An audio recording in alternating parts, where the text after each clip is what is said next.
Bienvenidos al tercer episodio de Mentores, Mitos y Mercados, donde, como ya sabéis, hablamos siempre de mercados financieros, desmitificamos muchos errores de las finanzas y, por supuesto, lo hacemos siempre de la mano de un mentor, de una persona con reconocida experiencia en este sector. En este caso, me hace muchísima ilusión presentaros a Andrés Sevilla, que además de amigo, excompañero, pues es el socio y fundador de Economipedia. Andrés, bienvenido. Muchísimas gracias. Muchas gracias. Preséntate, por favor, a mi público y hazlo, aparte de contando un poquito lo que haces, dinos alguna anécdota, algún hobby, alguna curiosidad del mundo financiero que pueda sorprender de alguna manera a alguien viniendo de este sector. Vale, perfecto. Venga, pues vamos a intentarlo. Yo, bueno, tengo muchas anécdotas del mundo financiero, o sea que al final me empezó a gustar bastante pronto. Yo creo que me puedo considerar un friki en el buen sentido de la economía, porque desde bastante pequeñito, ¿no? me llamaba la atención. Yo recuerdo con 12 años, 13 años, que mi hermano le cogía el periódico a mi padre para leer los deportes. Entonces yo le cogía el periódico para leer economía y luego deportes un poco también, ¿no? Eras un friki total, friki de las finanzas. Era friki de las finanzas desde pequeño, siempre me han gustado ver cómo funcionaban. Y la verdad que, bueno, eso es algo que siempre he tenido ahí y me ha marcado mi carrera y mi vida al final, ¿no? Porque, bueno, pues incluso en el colegio, cuando las personas mis compañeros nos decían, pues no sé qué estudiar, digo, es que lo tenía claro. Ahora quizá viendo cómo ha evolucionado todo, quizá hubiera elegido otra cosa, ¿no? Porque yo sí quería hacer algo como de economía, de bolsa, ¿no? De finanzas, sí. Y elegí ADE, ¿no? Que era el camino más adecuado para eso en ese momento. Quizá ahora a lo mejor tendría que haber hecho más algo de matemáticas, informática, ingeniería, pero bueno, en ese momento lo tenía claro. Entonces eso me hizo decidir por ADE, ¿no? Por estudiar administración de empresas. Y eso fue algo que, bueno, pues siempre me ha gustado, ¿no? Esa parte de la economía, de investigar por qué suceden las cosas, ¿no? Que es algo que es algo muy intrínseco a por qué, yo qué sé, en Inglaterra hace 200 años se hace una máquina de vapor y 100 años después la población se multiplica por 3, ¿no? O sea, entender cómo puede haber cambios tan drásticos por un hecho económico, ¿no? Entender de alguna manera cómo la economía afecta a nuestras vidas y cómo gran parte del progreso humano, algo que hemos hablado mucho tú y yo en privado, pues tiene mucha relación y no se puede explicar sin los avances tecnológicos, pero tampoco sin los avances financieros. De hecho, de los avances tecnológicos hemos hablado mucho y vas a empezar contestando a una serie de preguntas. La primera nos la ha dejado el invitado anterior. Este es el juego que siempre proponemos en este podcast. Qué bueno. Dejar una pregunta para el invitado siguiente. Y en tu caso viene muy al pelo porque habla sobre tecnología, ¿no? Habla, de hecho, sobre una tecnología olvidada. Hoy en día estamos todos hablando y formándonos mucho en inteligencia artificial, en ChatGPT, el DeepSeek, todo esto que ha revolucionado nuestros días. Y se nos olvida un poco las más recientes que en su momento fueron también un boom. Me refiero sobre todo al metaverso. Hay Facebook, de hecho cambió su nombre por Meta, no sé si ahora no, Zuckerberg se arrepiente de ello o no. Y el entrevistado anterior lo que quería preguntarte era si crees que el metaverso ha desaparecido para siempre o si en algún momento puede haber un revival y cómo va a ser ese revival, cómo afectaría a nuestras vidas que volviera otra vez el metaverso a implementarse de verdad. Pues muy buena pregunta, la verdad. Porque es verdad que, bueno, ahí Zuckerberg hizo un cambio radical, ¿no? Con el nombre y bueno, veremos si en el futuro se arrepiente o sigue siendo una buena decisión. Bueno, yo creo que realmente el metaverso está ahí, ¿no? Quieras que no, el componente digital de todas las empresas es algo que se puede hacer en el metaverso. O últimamente ya, yo qué sé, vas al médico prácticamente y tienes un QR para escanear o vas a un evento. Es todo bastante digitalizado. Sí que falta el componente de, oye, pues en vez de escanearlo con el QR o hacer una foto o cosas así, oye, pues ponerme las gafas y mirarlo. Entonces, bueno, yo creo que Zuckerberg ahí sí que quizás se ha adelantado porque ha querido ser el primero, ¿no? Veía una tendencia ahí, ha dicho, quiero ser el primero, quiero construir el monstruo que lidere esta nueva tecnología y bueno, se ha adelantado, igual que, bueno, pues con otras tecnologías ha sucedido, ¿no? Pues, por ejemplo, el patinete eléctrico, que lo inventaron hace 50 años, está en desuso hasta hace 10, ¿no? Que de repente se vio la forma de hacerlo. Yo creo que con el metaverso va a pasar algo parecido, que poco a poco se irá avanzando con temas digitales y cuando no queramos darnos cuenta ya estará más introducido. Quizá no como la idea inicial que promovía Zuckerberg, pero sí que forma de meterte en algo audiovisual y poder tener esa realidad aumentada. Sí, yo estoy de acuerdo contigo. De hecho, muchas veces se olvida esta expresión que creo que la acuñó Peter Thiel, la de que el futuro va poco a poco y de repente sucede. O sea, es como que Sí. muchas veces tendemos a sobrevalorar el corto plazo, lo que se va a conseguir tecnológicamente en el corto plazo, pero cometemos el error inverso en el largo plazo. Infravaloramos lo que se va a hacer. De hecho, la inteligencia artificial como tal, que ahora es una revolución, no es un concepto nuevo, es un concepto que tiene 30 Tiene años, muchísimo tiempo. la imaginábamos de una manera y ahora vuelve a otra. Entonces, quizás este error de Zuckerberg con Meta es más un error temporal que un error per se.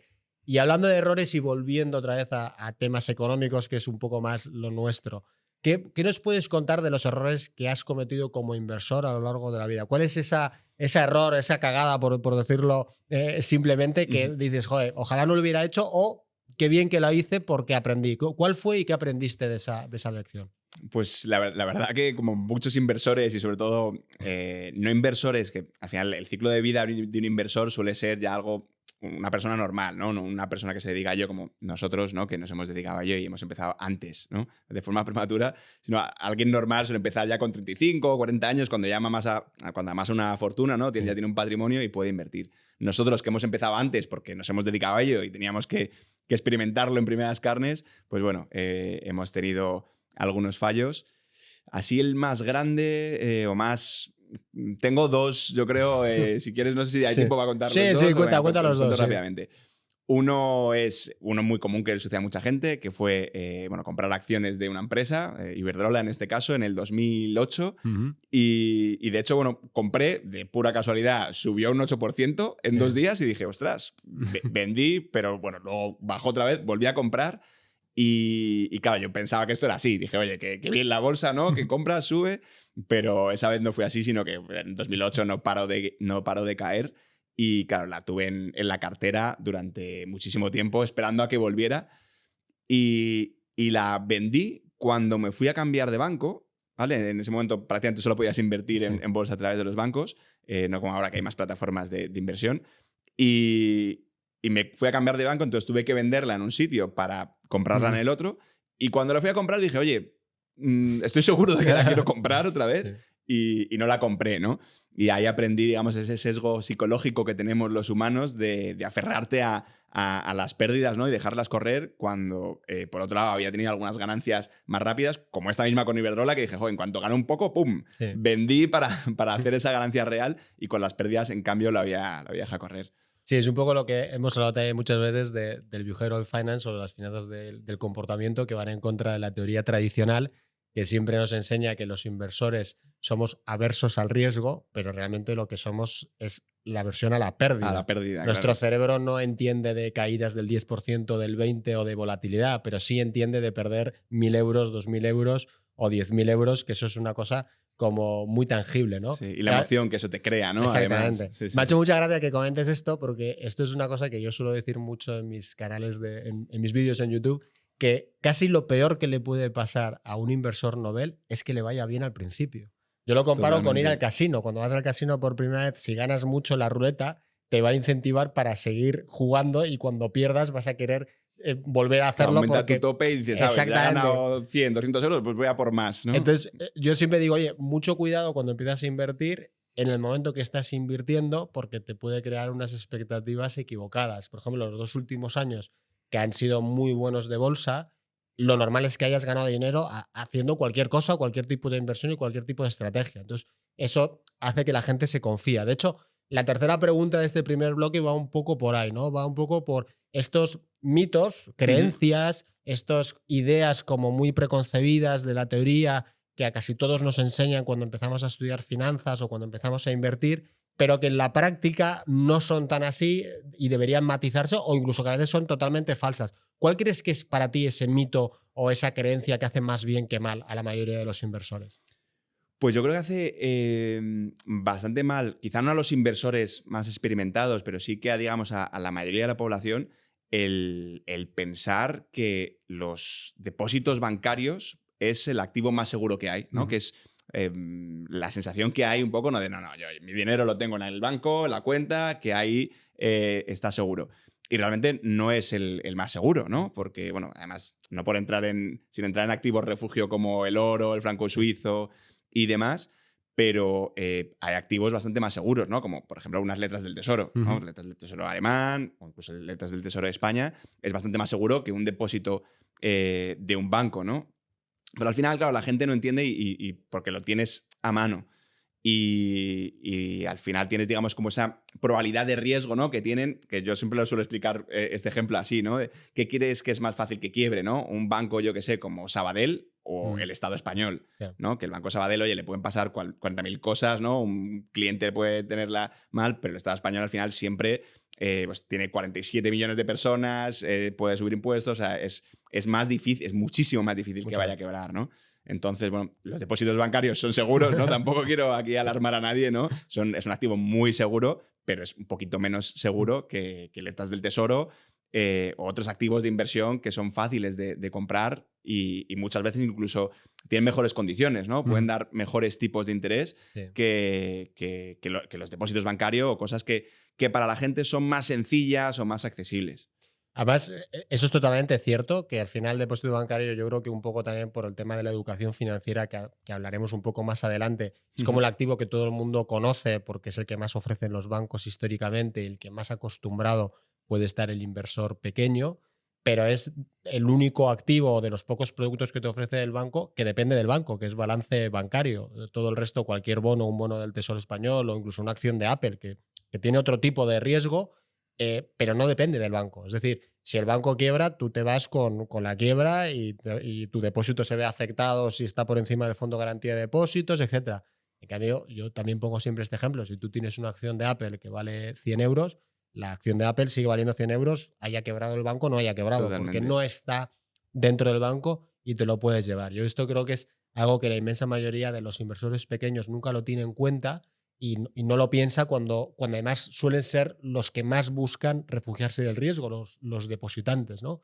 En este sentido, hablando de bancos, a mí, no sé a ti, pero a mí una de las mayores sorpresas del último año, no solamente este 2025, habría que alargarlo todavía un poco más, es que los bancos europeos lo están haciendo mejor que las grandes tecnológicas americanas, las famosas Big Seven o Big Siete, que han sido las que han hecho todo el rally de bolsa de los últimos 2 años y pico.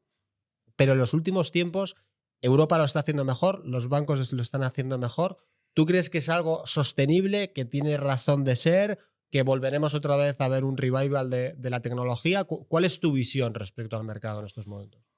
Bueno, los bancos al final, yo creo que tú también, tú y yo lo hemos comentado bastante, ¿no? El cómo los bancos, digamos, tenían muchos problemas porque, bueno, pues le están saliendo muchos competidores, tienen una regulación asfixiante, tienen dificultades para innovar, ¿no? Y para poder crecer.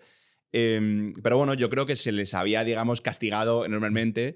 Y es verdad que lo han hecho mejor que la tecnología durante el último año, incluso estas primeras semanas, primeros meses de 2025, pero sí que es cierto que si comparamos los últimos 6 años o 7 años, no sé exactamente dónde estarán ahora mismo, pero estarán como un 20-30% de los máximos de 2018, cuando las grandes tecnológicas habrán multiplicado por 3 el capitalización bursátil, ¿no? Entonces, bueno, yo creo que sí que al final es algo, digamos, de mercado, de jugar con las expectativas. También ahora que los tipos de interés estén más altos y se espere que vayan a estar altos durante más tiempo, eso sí que ha podido favorecer esa industria, ¿no? de bancaria y que se vea como que la crisis, que parecía que era un poco más inminente, yo por lo menos tengo esa sensación, digamos, en los medios, como que parece que ya no está tan cerca esa crisis, ¿no? Que se va a alargar un poco más y al final los bancos es un sector muy cíclico y que cuando hay expansión económica, los tipos de interés están altos, pero encima están bajando y tal, le favorece, ¿no? Entonces, bueno, yo creo que puede ser positivo para el corto plazo y bueno, veremos. A ver, tienen un gran reto los bancos y que se están digitalizando y haciendo pequeñas innovaciones y bueno, veremos a ver si continúan así. Está claro que tienen, yo creo, menos recorrido en lo que comentabas antes, ¿no? Del corto plazo y largo plazo. La banca es muy difícil que haga una innovación espectacular que multiplique su valor por 3, ¿no? O sea, no es una acción en la que te vayas a forrar, ¿no? De la noche a la mañana. No, totalmente. Yo estoy totalmente de acuerdo contigo. De hecho, nosotros que somos españoles y hemos vivido los temas de los inversores comprando BBVA y Santander de manera masiva, antes del 2008 y 2009, que es cuando empezamos nuestras carreras profesionales o ya empezaban a arrancar, y muchos inversores todavía están anclados en aquellos precios que tenían entonces, esperando a que vuelvan. Yo siempre les digo lo mismo. Es difícil que vuelvan a alcanzar esos niveles, pero no porque sean empresas que ya no ganen dinero, que de hecho cada trimestre siguen ganando muchísimo dinero los bancos, sino yo voy un poco más allá. Yo creo que son industrias que ya no están en la vanguardia y que el peso relativo sobre la economía es menor que el que tenían en 2008-2009, porque tienen muchos más competidores dentro de su propia industria, aparecen nuevas figuras como... Sí, todos los neobancos, brokers y demás plataformas que les permiten, ¿no? Hay algunas que te permiten hacer transferencias online, otros tipos de cambio, otras incluso tarjeta, invertir, ¿no? Le van quitando trozos de su negocio. Le han ido dando mordisquitos, como el tiburón que da el mordisco a la ballena, quitándole distintas partes de su beneficio, e incluso tienen que ahora que luchar contra empresas fuera de su sector, ¿no? Vemos muchas empresas que son tecnológicas, por ejemplo una Revolut, podríamos incluso pensar que en un inicio era una empresa más tecnológica o incluso bancaria, en su momento se habló de Apple y Google entrando en la banca, que no lo han hecho, pero, no directamente, pero sí indirectamente, y eso les complica. Entonces, ahí va un poco mi segunda pregunta. Hoy en día hablamos mucho de vanguardia tecnológica y la enfocamos mucho en inteligencia artificial. Pero yo creo que puede haber otras vanguardias, puede haber otras tendencias de futuro que, aunque a corto plazo, como decimos, pues puede haber razones que expliquen que los sectores más conservadores, porque venimos de un ciclo muy largo, por el tema de las bajadas de tasas, lo estén haciendo bien. Pero si uno piensa, oye, ¿dónde invertiría mi dinero para los próximos 10 o 15 años? No creo que sean en los bancos tradicionales o en otros sectores obsoletos. Va a ser más en temas de vanguardia. Aparte de la inteligencia artificial, que yo creo que es un hecho que está para quedarse, ¿qué otros sectores, qué otras vanguardias crees que son interesantes para invertir de cara a largo plazo? Bueno, yo la inteligencia artificial la veo como algo, pues como Internet, ¿no? Como que no es, digamos, una tecnología en la que, digamos, puedas, o ya ha llegado a ese punto que no es una tecnología en la que puedas invertir directamente, ¿no? O sea, sí que hay empresas, ¿no? Pues como Nvidia y otras muchas empresas en las que se dedican directamente o se benefician mucho del crecimiento de la inteligencia artificial, pero creo que va a ser más, digamos, como un facilitador, ¿no? Es decir, como con Internet, al final, hace 30 años que no se utilizaba prácticamente Internet y en 10, 15 años se pasó a utilizar masivamente, digamos, las empresas que han crecido, si vemos ahora las que han crecido los últimos 30 años, no son empresas, digamos, de Internet directamente, ¿no? O sea, salvo quizá Google, ¿no? Sí. Que es la que más que todos tenemos en la cabeza de que es Internet. El resto, pues son empresas como empresas de e-commerce, como Amazon, son empresas como Facebook, ¿no? Meta, social media, empresas de informática, ofimática, ¿no? Como Microsoft, Apple. Son empresas, digamos, que se han beneficiado de ese crecimiento del uso de Internet, y entonces yo creo que con la IA pueden ir por ahí los tiros. Es muy difícil saberlo, ¿no? Y es algo que me gustaría saber para, oye, pues poder invertir, ¿no? Ver hacia dónde van a ir esos usos, ¿no? De la inteligencia artificial. O sea, alguno puede ser, por ejemplo, se me ocurre con el tema de que cada vez la IA va a facilitar que haya equipos más pequeños o empresas individuales, más autónomos, más freelance, que se dediquen a ello. Pues a lo mejor empresas que puedan facilitar ese trabajo. Empresas, no sé, pues digamos dedicadas a facilitar ese trabajo, ya sea contable, gestoría, las webs o cualquier otro tipo de, incluso, bueno, ahora WeWork no le ha ido muy bien, ¿no? Pero bueno, empresas que faciliten este tipo de cosas. Y bueno, y aparte, digamos, de lo que es el sector tecnológico y empresas que se beneficien o puedan favorecer el crecimiento de la inteligencia artificial, yo creo que tiene que ver mucho con la energía, ¿vale? Pues prácticamente casi todo lo que tiene que ver con la energía. ¿Vale? En el siglo XX la energía y las petroleras eran grandes empresas, ¿no? De hecho, ExxonMobil estuvo como la empresa más grande del mundo durante muchísimos años. ExxonMobil, para que no la conozca, es como el Repsol americano, ¿no? Es una empresa, la petrolera de Estados Unidos. Y yo creo que la energía, pues desde lo que está haciendo Tesla, ¿no? Construyendo gigafactorías para producir electricidad y almacenarla, ¿no? El almacenamiento de energía. La energía solar también creo que puede ser una gran inversión. Es verdad que ahora vemos que muchas empresas de de energía solar han caído bastante, ¿no? Porque, bueno, una expectativa muy fuerte a principios de siglo y ahora ha caído, pero bueno, yo creo que es una tendencia que al final, igual que lo que íbamos comentando antes, ¿no? Del corto plazo, largo plazo, ¿no? A corto plazo parecía que iba a ser un boom y, oye, cuando se fabricaron las placas solares parecía que iba a ser la energía del futuro que iba a cambiar todo y la única energía, y ahora se ha apagado eso, pero bueno, yo creo que a futuro sí que tiene sentido, ¿no? Que sea una energía que pueda aportar mucho. Y luego también, bueno, temas de biotecnología, ¿no? Con la inteligencia artificial que puedan aplicar. Bueno, tú eso has hablado mucho además. Me gusta mucho. Te gusta mucho y sabes más que yo sobre eso. Yo creo que ahí seguro que hay buenas oportunidades de inversión también. Yo estoy de acuerdo contigo en que es casi imposible saber ahora cuáles van a ser los grandes movimientos del futuro. Más o menos puedes acertar tendencias, pero esto es como el juego de haber acertado Apple en los 80 y haber ganado muchísimo dinero. Pero escuchándote, me ha venido a la cabeza también este concepto que hablamos del corto plazo y el largo plazo, unido a, oye, qué frágil es la memoria y qué corta, porque es verdad que yo, al igual que tú, si pienso en Internet, pienso en Google, pero Google no fue el primer buscador. O sea, Google cuando nació se enfrentó a buscadores que estaban ya muy instalados en el mercado, que llevaban mucho más tiempo, y simplemente se los comió a todos porque era el mejor. Luego se le ha acusado de monopolios y demás, como si hubiera tenido una ventaja competitiva, y su única ventaja competitiva es que dio más valor y de una manera mejor a mucha más gente que sus competidores. E igualmente parece como que no va a caer nunca, pero no sé tú, yo por lo menos ya busco mucho más por ChatGPT que por Google, que eso influye en otros sectores, como dices, el de la energía nuclear. No tengo el dato en la cabeza, pero creo que una búsqueda sencilla en ChatGPT consume como 1000 veces más energía que una búsqueda simple en Google. Y si esta tendencia pues continúa, efectivamente el tema de la energía, como tú has dicho, va a ser otro de los grandes éxitos de lo que hará los próximos años. Y lo que decías también, ¿no? Esta lucha entre lo que es la infraestructura y lo que es la aplicación, que yo creo que siempre funciona igual con la tecnología. Internet es un buen ejemplo. Primero se creó la infraestructura de Internet, lo que son los cables, las redes, los módems, pues no podía usar. Sí, que todo el mundo tenga acceso también. Eso sí, es. Y una vez que todo el mundo tiene acceso es cuando empiezan los desarrollos. Los móviles igual. Los primeros móviles no tenían aplicaciones. Android, el sistema Android y el sistema iOS nacen mucho tiempo después de los smartphones, porque primero necesitas que la gente lo tenga y luego hacer productos para ellos, y eso es lo que yo creo que va a suceder. Hemos hablado de las tecnologías de vanguardia.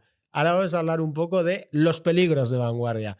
¿Cuál puede ser lo que se conoce como un cisne negro? ¿Qué puede ser esa cosa que nadie está esperando, que nadie está pensando en este momento, pero que podría aparecer para aguarnos la fiesta a todos y que tengamos unos malos momentos en los mercados? ¿Cuál crees que puede ser? Ya sé que es un ejercicio difícil, pero es complicado, ¿no? Porque si lo supiera, ¿no? O sea, dejaría de ser un cisne negro, ¿no? Que eso es el concepto de cisne negro se suele decir, ¿no? Que es, bueno, como dijo Taleb, que es algo que no se espera que vaya a suceder, ¿no? Porque, bueno, al final nunca ha sucedido antes, entonces es complicado que pueda suceder.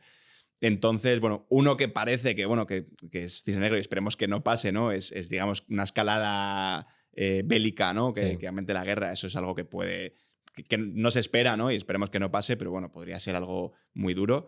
Luego, algo por el tema de la inteligencia artificial, que se está hablando mucho, ¿no? Que hablamos de la inteligencia artificial, que lógicamente es algo que va a ayudar a crecer, ¿no? Va a hacer todas las tecnologías que ha inventado el ser humano han mejorado la calidad de vida de los humanos, ¿no? Nos han hecho una vida más cómoda, más agradable, y al final estoy seguro que la inteligencia artificial va en el mismo camino.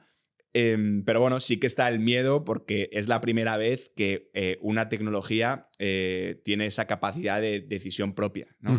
Digamos, antes siempre era un humano el que tenía que utilizar esa tecnología, ¿no? Pues un tren, un móvil, cualquier tecnología, y ahora la inteligencia artificial sí que pues, está haciendo cosas que puede empezar a tomar decisiones por sí misma, ¿no? Sin la necesidad de una interacción humana. Entonces, bueno, por ahí es algo que es ahora mismo yo creo el gran peligro que hay, ¿no? La gran amenaza que tenemos todos, y esperemos que se controle, ¿no? Por el bien de todos. Y bueno, el otro quizá cisne negro que se me ocurre viene porque ha ocurrido más veces, pero ahora mismo no veo que se espere mucho, ¿no? Que es un colapso financiero, ¿no? Que es que otro banco de repente, pum, pues quiebre por lo que sea, pues como hace poco en Estados Unidos el banco no me acuerdo cómo se llamaba, el de los emprendedores, ¿no? Sí, el Singular y el Singular Bank. Singular Bank que cayó, sí. Sí. Bueno, cayeron varios, de hecho, cayeron 3 o 4. Solo se habla de uno, pero hubo, Hubo varios bancos que cayeron cayeron a la vez y eso es un tema también que lo hemos olvidado. La memoria humana es muy, muy cortita, ¿no? Sí, justo. Entonces, los bancos al final son los que muchas veces causan problemas porque tienen un apalancamiento tremendo. Sí. Entonces, claro, al tener, con que pase algo grave que no se sepa todavía y se descubra, y claro, eso es el efecto arrastre es tremendo, ¿no? Totalmente. Yo, de hecho, siempre digo lo mismo. Un banco nunca le prestaría dinero a una empresa que tuviera el balance de un banco, que está totalmente apalancada. Es una de las paradojas financieras en las que vivimos y quedamos totalmente por sentadas, pero es así y yo coincido contigo en que nunca hay que dejarlo de lado porque podría pasar, porque de hecho los bancos siguen teniendo pues, muchos problemas en su balance por estas valoraciones que tienen, estas, mejor dicho, pérdidas no declaradas porque no han tenido que salir a vender los bonos gubernamentales que tienen y por las reglas de contabilidad las pueden seguir valorando a precio de coste cuando realmente en valoración real están mucho más bajo. Entonces es un peligro latente real. Yo añadiría otro cisne negro, que no sé si es exactamente un cisne negro, pero una preocupación que tengo, y es al hilo de lo que has comentado muy acertadamente, de esta tecnología nueva que, aparte de que es mucho mejor y tiene un avance mucho más grande que las anteriores, en el sentido de que aprende por sí sola, el famoso machine learning y demás, es una tecnología que requiere más del usuario para utilizarla. Tú para utilizar Internet no tienes que ser ingeniero, no tienes que saber cómo funciona exactamente el sistema de Google o el sistema del World Wide Web para poder pedir cosas y que te den la información. Pero en cambio un chat GPT, si quieres sacarle provecho, sí que tienes que tener cierto conocimiento de cómo hacer los prompts, las preguntas que les haces y cómo sacarle partido. Y como avanza tan rápido, tienes como que estar más al día, ¿no? Otra vez lo hemos hablado, por ejemplo, con blockchain, que también es otra tecnología pues muy de vanguardia y para mí a la altura de la inteligencia artificial o incluso por encima, que requiere mucho del usuario, ¿no? Requiere mucho del usuario para saberlo. Y a mí sí que me da cierto miedo que quizás este nuevo avance tecnológico yo creo que va a seguir creando más puestos de trabajo que los que destruye, que eso lo sabemos desde Schumpeter con la destrucción creativa, pero la velocidad a la que hace va a hacer que mucha gente se quede atrás y por tanto la educación es algo muy importante. No solamente educación tecnológica, sino yo también te diría educación financiera para poder aprovechar todo lo que viene y poder tener un futuro mejor, ¿no? Este es obviamente tu campo con tu empresa Economipedia, en el que la misión es precisamente mejorar la educación financiera de todo el mundo, yo creo que en especial del habla hispana.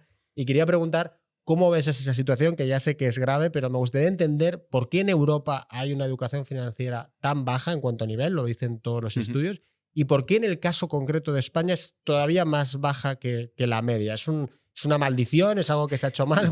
¿Cuál es vuestra visión o tu visión en concreto en este respecto?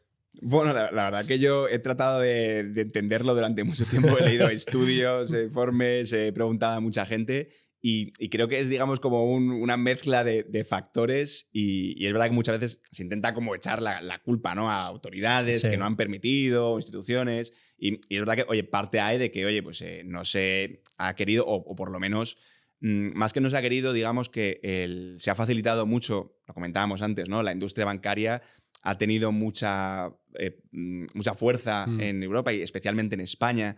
Si vemos, por ejemplo, el IBEX 35, ahora mismo, incluso con la bajada que decías antes, sigue siendo aproximadamente un 30% del IBEX 35 y en el MSCI World, ¿no? En el índice mundial de empresas, los servicios financieros son como un 10, un 15%, ¿no?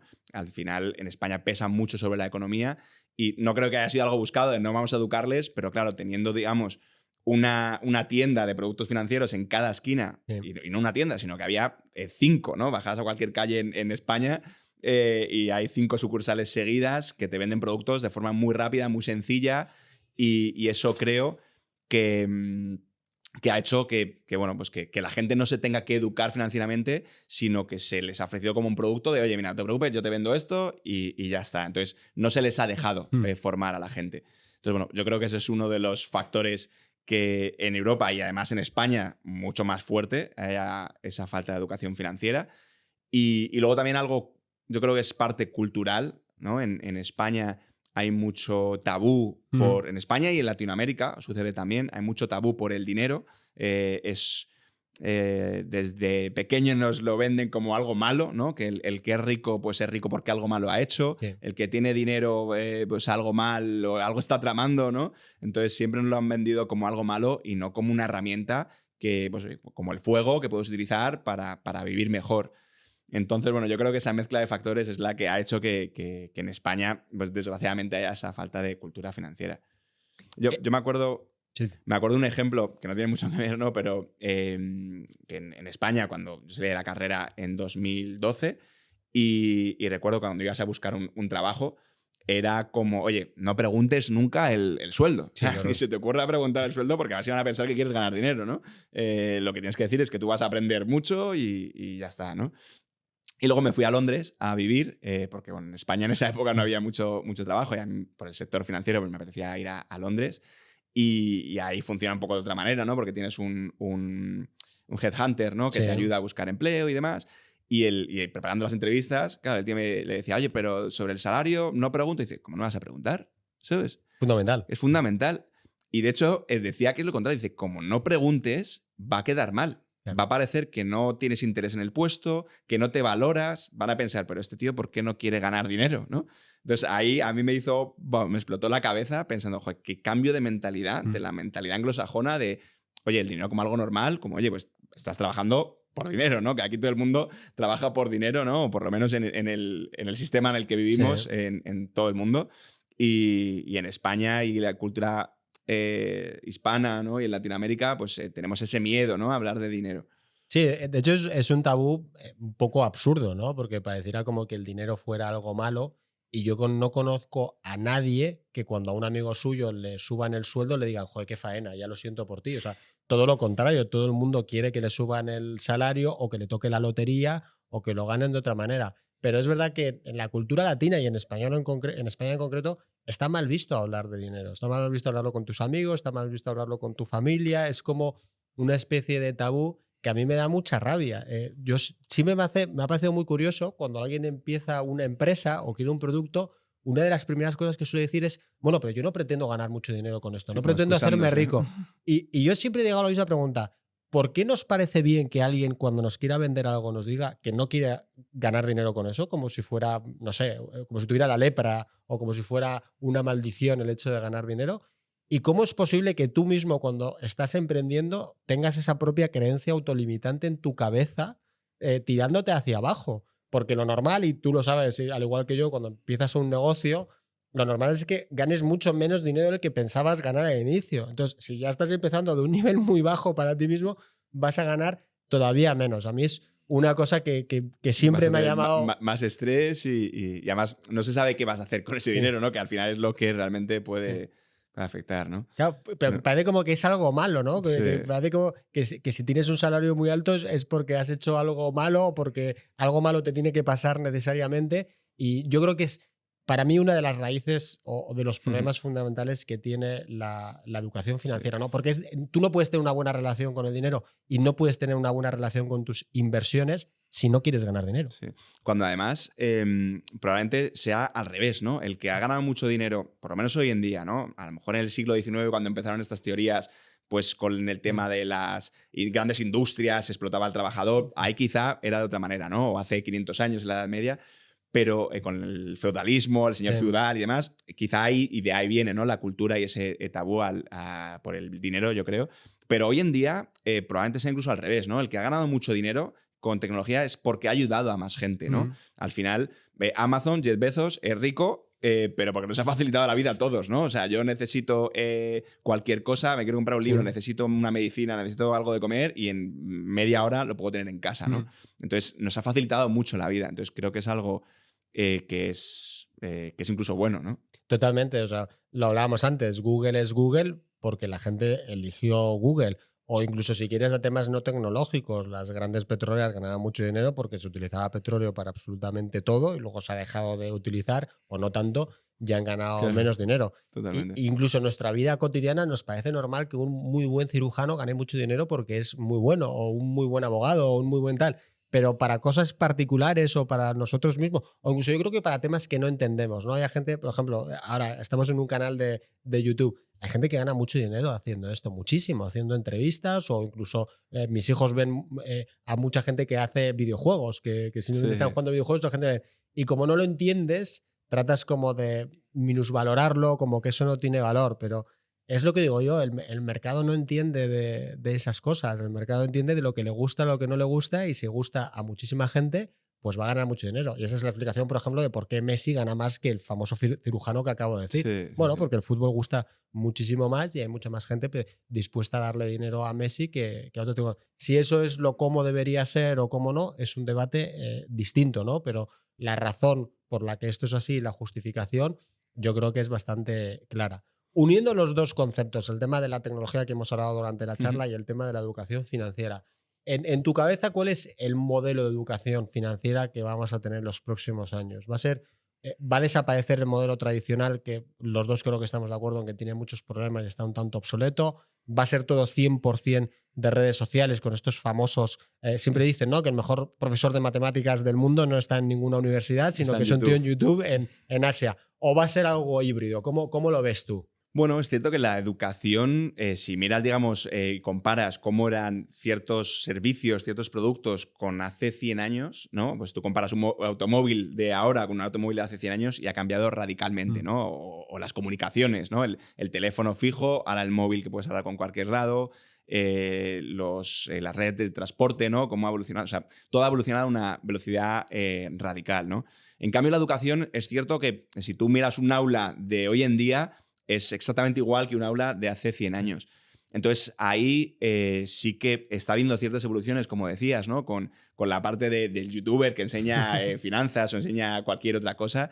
Y yo creo que eso siempre va a ser algo complementario, ¿vale? Porque al final es como un libro más, ¿no? Como antiguamente se usaban los libros, que en clase a lo mejor decían, oye, bueno, más quizá en la universidad que en el colegio, ¿no? Te podían decir, si quieres saber más sobre esto, léete este libro.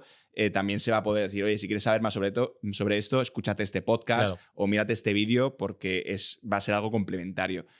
Digamos de manera troncal, yo creo que sí que la tecnología, igual que siempre se ha ido incorporando, ¿no? No es cierto del todo que no haya evolucionado nada, porque quizá ahora hay más pantallas digitales en los colegios y estas cosas, ¿no? Pero yo creo que sí que iba a ir evolucionando en ese sentido. Quizá el metaverso puede ayudar bastante a la educación, ¿no? Poder ver, vamos, quien haya visto el famoso vídeo este de Zuckerberg hablando del metaverso, se ponían las gafas y puedes ver, digamos, los planetas en primera instancia. Entonces, que puedes jugar con el sol, pasarlo, ir al siguiente planeta, ¿no? Y eso es algo que al final hace que sea una experiencia y ya sabemos que las experiencias marcan a las personas y hace que eso lo recuerdes mejor. Sí. Entonces yo creo que pueden ir por ahí los tiros, ¿no? De hacer ese modelo mixto dentro de las aulas que evolucionen bastante más, pero también se va a complementar mucho con la tecnología, con vídeos de YouTube, plataformas de nicho de enseñanza de determinados, pues, enseñanzas de guitarra o enseñanza de copywriting, de ventas, pues como nosotros, ¿no? Economipedia, enseñanza de educación financiera para que la gente pueda saber invertir su dinero. Pues ciertas escuelas de nicho que, oye, pues también generan, igual que nosotros en nuestro caso generamos contenido gratuito pues en YouTube, en otras plataformas, y además tienen su lado, digamos, ya premium para que puedan aprender mucho más, ¿no? Pues ya sea de finanzas, de clases de guitarra, de ingeniería, informática o cualquier otra cosa. Sí, ahí el tema de gratuidad que dices es muy interesante, porque a mí, por ejemplo, me interesa mucho el tema de la educación reglada para ver cómo evoluciona, pues estoy de acuerdo contigo en que no ha cambiado básicamente nada en 30 años, se sigue preparando a la gente para que entre en un mundo laboral que ya no existe, que ya valora otras cosas. Después de la revolución industrial, pues valoraba quizás ser súper productivo, súper atento a los detalles, súper ordenado, y ahora lo que se pide es algo mucho más relacional, de trabajo en equipo, de saber hablar, etcétera, que nadie te está preparando para ello, ¿no? Y es muy curioso cómo la Ivy League, la liga, lo que llama la Ivy League en Estados Unidos, de las universidades más potentes de Estados Unidos y del mundo, el MIT, Harvard, etcétera, cada vez dependen menos de los universitarios, o sea, dependen menos de la gente que paga los grados y dependen mucho más del alumni, de lo que son los exalumnos, los alumnos que dan hacen donaciones, etcétera. Entonces esto está pasando que que esto es un dato yo creo que muy poca gente sabe, menos del 50% de los alumnos de estas universidades pagan. La mayoría es gratuito. Es En becada. contra de la creencia de que es súper Sí. caro y tal, no sé qué, porque hay muchísimas becas.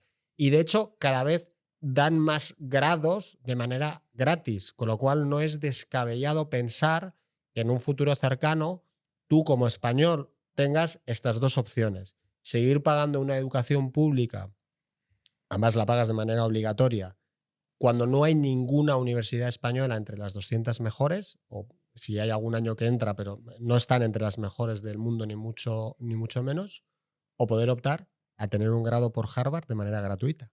Entonces, ¿eso cómo va a afectar? O sea, quiero decir, las autoridades que hay, retomando un poco de quién tiene más responsabilidades, si las autoridades o los individuos, las autoridades van a seguir teniendo la fuerza para obligarte a pagar una educación inferior cuando tienes gratis, y esta sí que es gratis de verdad, una educación que está entre las mejores del mundo. Eso creo que sí que puede generar una tensión social bastante, bastante importante, ¿no? Sí, yo creo que al final es lo que comentabas, ¿no? Que se ve como que la educación pública no la paga nadie, ¿no? Y sí que se paga. Oye, está muy bien. Y oye, al final en España tenemos la suerte de que mucha gente puede educarse y al final tener esas oportunidades. Mm. Pero que haya esa educación pública pagada por el Estado es lo que, o sea, no significa que no haya oportunidad y educación gratuita, ¿no? Como bien dices, ¿no? En Harvard y en otras muchas hay educación de la máxima calidad de forma gratuita, Sí. ¿no? Y eso al final es ese acceso que están dando. Entonces, bueno, yo creo que tanto las autoridades, por lo menos en cuanto a lo que es mi nicho, ¿no? Que es el de educación financiera, sí que tienen ahí una fuerte labor porque, bueno, la educación financiera no se enseña ahora mismo en el colegio, se enseña una rama de economía opcional y eso es lo que además hace que haya esa incultura financiera y luego esos problemas, digamos, de mucha gente a la hora de abordarlos. Entonces, las autoridades sí que tienen esa responsabilidad de ayudar a que aumente, ya que además está demostrado, ¿no? Que un aumento de la educación financiera de la población hace que aumente el PIB per cápita de ese país. Si analizas todos los países del mundo por PIB per cápita y por educación financiera, los países con más educación financiera tienen más PIB per cápita y además se muestra, ¿no? Cuando se han hecho implementaciones como en Estonia y demás para aumentar esa educación financiera, los siguientes años se nota mucho cómo aumenta el PIB per cápita. Entonces yo creo que las autoridades tienen una responsabilidad a nivel global, o sea, a nivel general de la población, porque aumente, pero sí que también los individuos, cada uno, creo que también debe ser responsable de decir, oye, vale, no me han educado o sea, no me han educado financieramente, no me han enseñado qué es una acción, qué es un bono, cómo funciona un fondo de inversión, no me lo han enseñado en el colegio, pero sí que lo necesito, ¿no? Y creo que es importante que la gente se tome esa responsabilidad y se forme. A tus hijos sí que les vas a poder formar o quizá tienen la suerte, pero en el caso de las personas pues de 30 para arriba no se han formado, incluso menos, ¿no? 20 para arriba no se han formado, nadie les ha formado y necesitan aprender por su propio bien, ¿no? Al final, la mayor decisión o de las mayores decisiones financieras de tu vida es la gestión de tu dinero, ¿no? Hay gente que dice, ¿no? Que es la elección de la pareja, ¿no? Es la primera, También. la decisión más importante, la decisión financiera más importante. Luego quizá la carrera que eliges, Sí.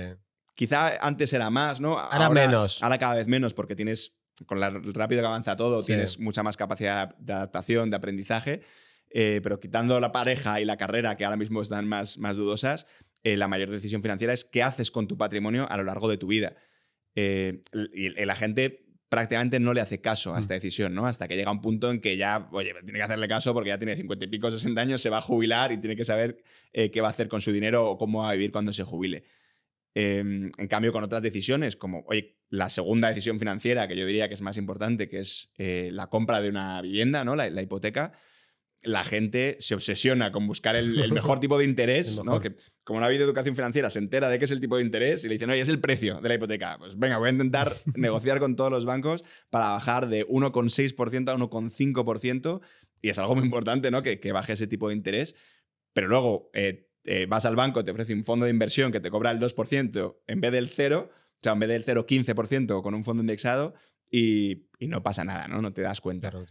O incluso con compras más bajas, ¿no? De, yo qué sé, pues otra de las compras importantes en una vida, como un coche o, yo qué sé, lavadora, cosas, compras así que la gente revisa todo el mercado, habla, se va a 7 concesionarios, ve un coche, mira en internet, foros, investiga muchísimo. Mucho más. Para una decisión que es a lo mejor la cuarta, quinta decisión financiera más importante, Y para la más importante, que es la gestión de tu patrimonio, la gente, por lo general, pasa o empieza a actuar cuando ya es bastante tarde, ¿no?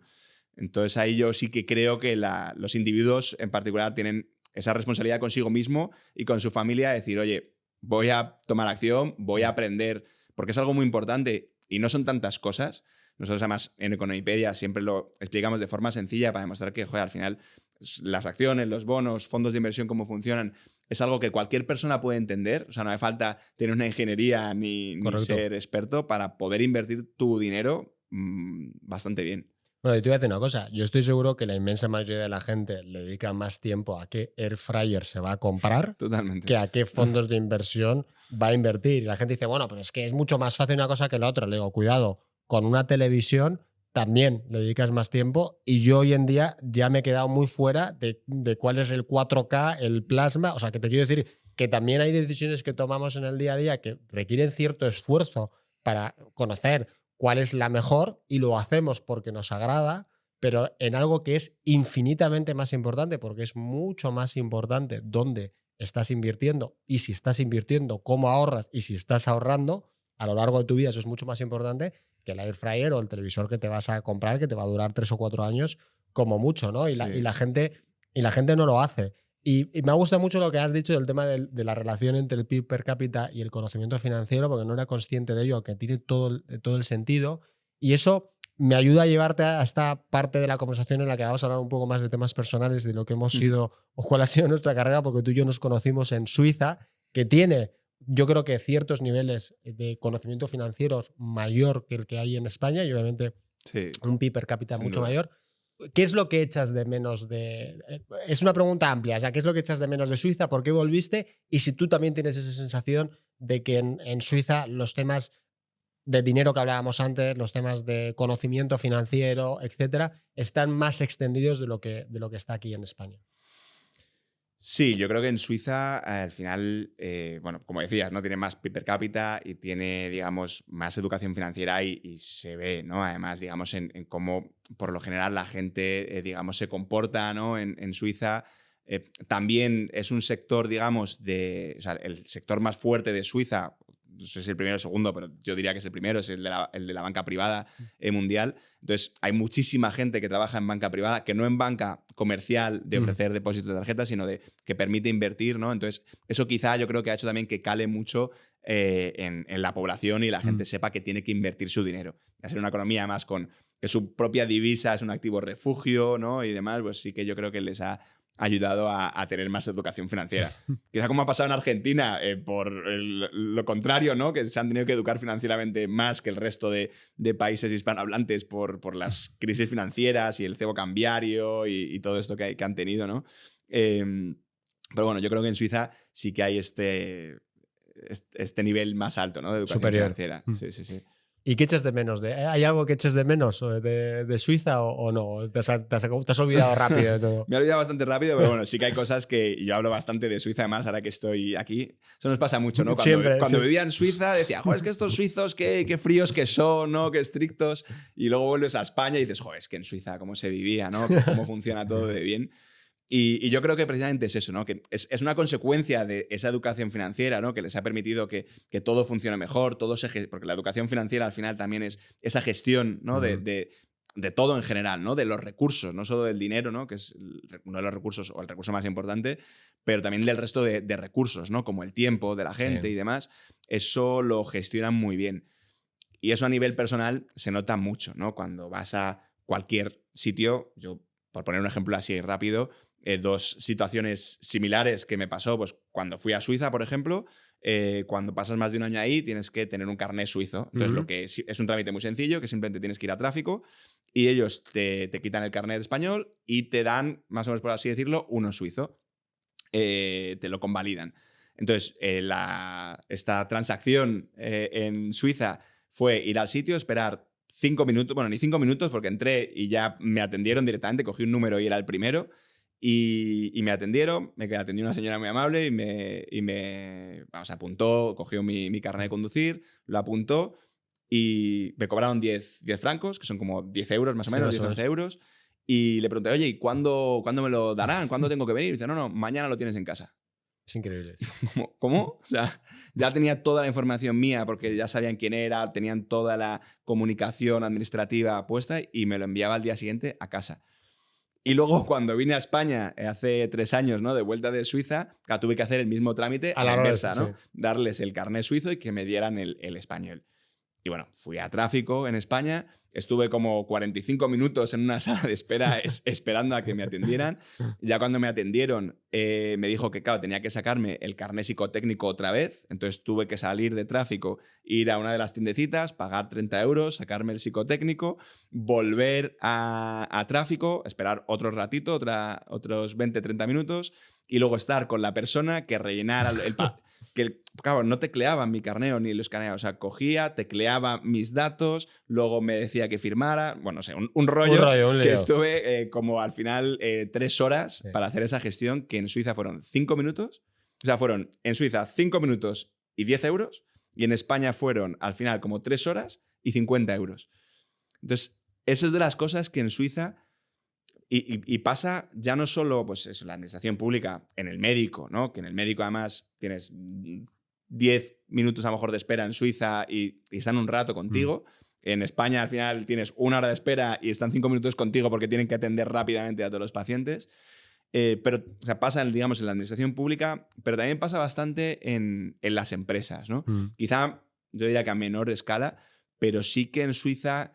yo creo que también tienen, digamos, ese respeto por el tiempo, que se ve en la puntualidad, sí, en la gestión, en respetar a la otra persona para que no tenga que esperar.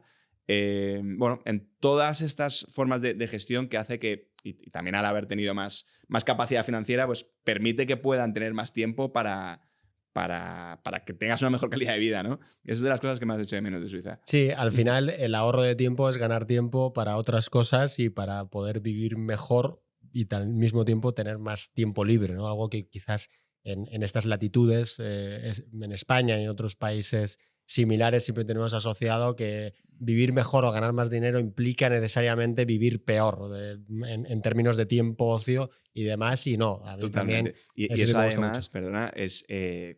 Que no es lo que más he hecho de menos porque es lo que hace que funcione mejor, sí, pero eso te permite tener mucho más tiempo para montar en bici en Suiza, todo, para hacer todas las actividades. Al final te da más tiempo libre, ¿no? El no perder 3 horas a la semana esperando sí, y colas y no sé qué, ¿no? Sí, yo creo que lo has definido muy bien. El respeto a los demás es como marca de la casa en Suiza, que juega sí, también en contra en el sentido de que es difícil tener relaciones con los suizos, porque claro, como vas a lo que vas y no tienes tiempos muertos para hablar de otras cosas, es muy difícil crear una relación, pero si eso lo tienes cubierto con tu entorno, con tu familia, con tus amigos que te has hecho, no te afectan en lo negativo y tienes todo el punto positivo. Por decir un contrapunto de Suiza, porque me acaba de pasar esta semana y estoy bastante cabreado, son bastante cabezones para sus cosas. Acaban de cambiar una ley, además una ley que a ellos no les afecta, pero que nos afecta mucho a mucha gente fuera de Suiza y en concreto a los españoles. Y es que desde hace un tiempo, creo que es un año, no permiten que los niños tengan el apellido de la madre y del padre como es aquí en España. Tienen que ser o los 2 del padre o los 2 de la madre. Entonces yo, que voy a ser padre otra vez en abril, pues tengo la difícil tesitura que poner o los 2 apellidos de la madre o los 2 apellidos míos. Es decir, nuestro hijo va a tener los mismos apellidos que nuestros hermanos. Cosa que incluso yo creo que en algún momento le darán marcha atrás porque no sé el impacto que puede tener en términos de herencia, fraude fiscal y demás. Y digo que son cabezones porque a ellos les da igual, ellos no tienen este sistema. O sea, la gente es un poco sistema americano. Las mujeres se casan, adoptan el apellido del marido y ya está, tienen un solo apellido. Pero por alguna cosa que no les entra en la cabeza y les molesta, pues han decidido cambiarlo y entonces yo ahora me veo en esta decisión que es un poco ridícula. Pero bueno, quitando estas cosas que hay que aceptarlo, como me suelen decir la gente, oye, pues si vives allí, te tienes que adaptar tú. Le digo, totalmente de acuerdo. El que va se tiene que adaptar y por algo me llevo tantos años, que son 14 y los que me rondará Morena, ¿no? Pero que nada hay perfecto en esta vida. Y mira, para terminar la reunión, me gustaría que al igual que a ti te han dejado una pregunta sobre el metaverso, me dejes una pregunta para nuestro siguiente invitado que puede ser de lo que quieras, de temas financieros, tecnología, personas, lo que tú quieras. Vale, pues bueno, yo creo que me lo estaba pensando mientras hablábamos, ¿no? Y antes hablando de la inteligencia artificial, ¿no? De estos sectores que va a permitir que se puedan desarrollar, ¿no? Como pues a lo mejor hablábamos, ¿no? De cómo a lo mejor va a afectar a los autónomos, ¿no? Alguna persona pueda tener su trabajo y qué herramientas va a tener que le permitan que una sola persona pueda hacer una empresa que valga muchísimos millones de euros, ¿no?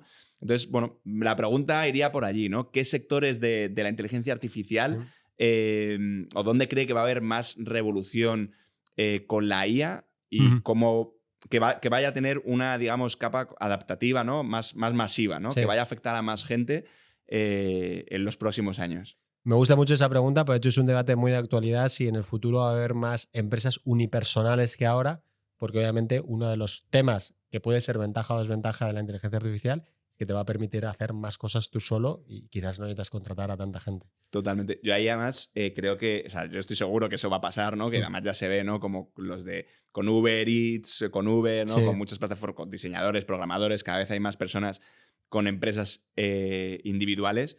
Y eso además todavía aboga más porque la gente tenga esa educación financiera, ¿no? Porque vas a tener una gente que te va a ayudar, digamos, con la contabilidad, con el diseño web, Sí. con ciertas cosas que vas a poder hacer, que antes a lo mejor para diseñar la web tienes que saber HTML y ya con ChatGPT prácticamente te hace el código y te dice cómo hacerlo paso a paso con WordPress. Pero la gestión financiera sí que es algo muy importante y yo creo que sí que es importante que los autónomos y pequeñas empresas se formen para su propio bien y para el de su empresa, ¿no? Perfecto, Andrés, pues se lo diré al próximo invitado y a ver por dónde sale. Espero que muy bien. Perfecto, Muchísimas bueno, gracias por venir y te espero en siguientes episodios del podcast. Muchas gracias a ti, Iñaki. Un Muchas placer gracias, estar aquí Andrés. contigo. Un abrazo. Muchas gracias. Gracias.